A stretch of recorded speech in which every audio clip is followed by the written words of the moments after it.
In this lecture, we are going to learn about chamfer command. First, make some random sketch. Now select chamfer command.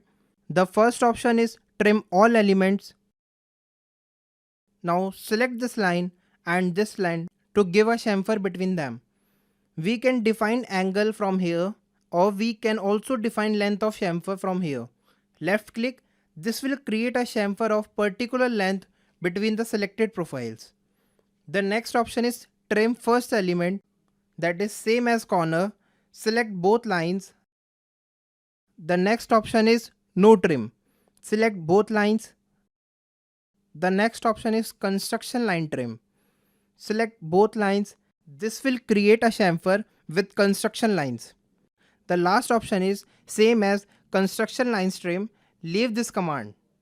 So this was the basic intro of chamfer command in Catia.